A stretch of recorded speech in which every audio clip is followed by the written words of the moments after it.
Hi everybody.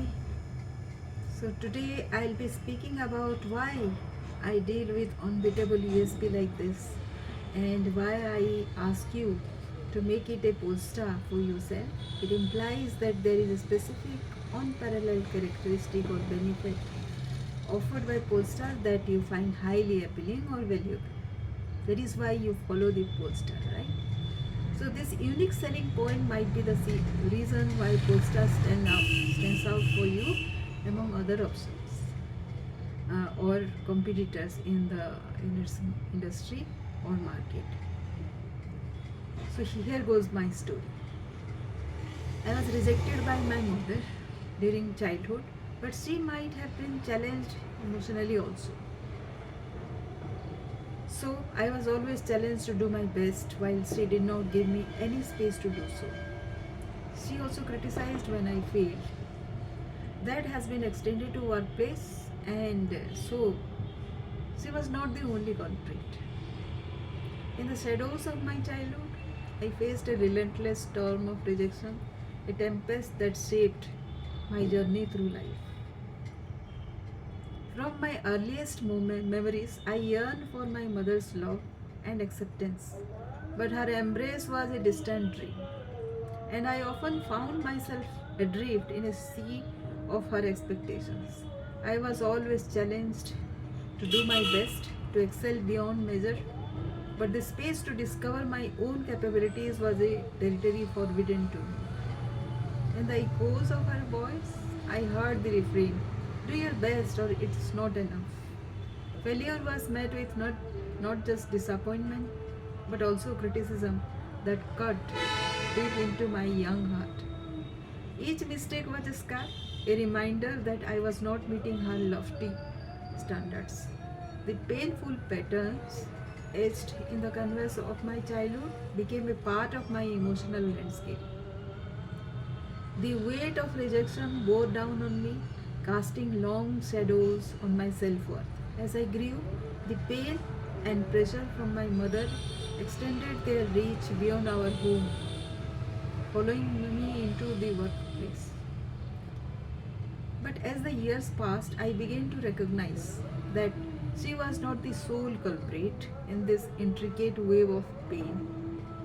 The workplace too echoed with the same demands and expectations, leaving me perpetually yearning for validation that seemed forever out of reach.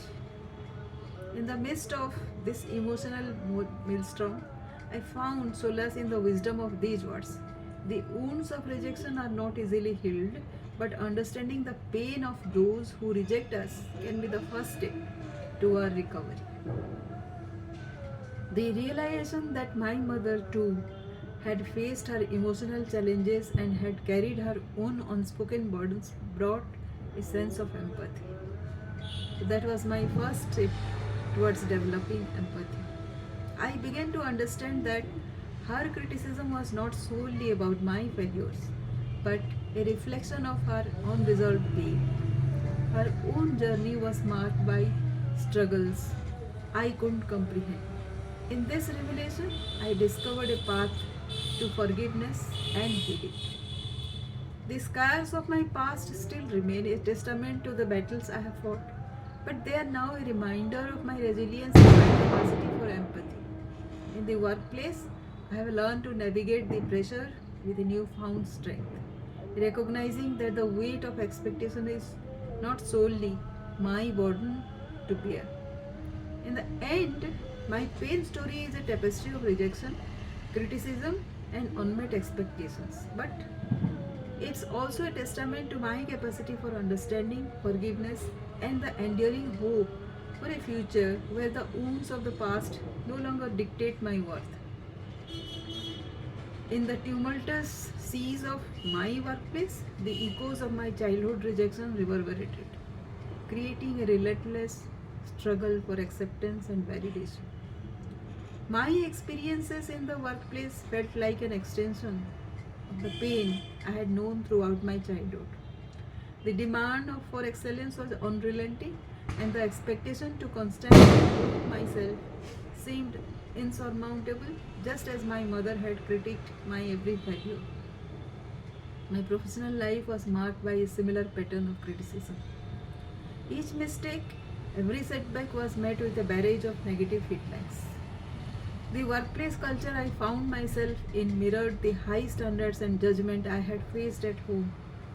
It was a relentless cycle that seemed impossible to break. In this environment, I often found myself grappling with feelings of inadequacy.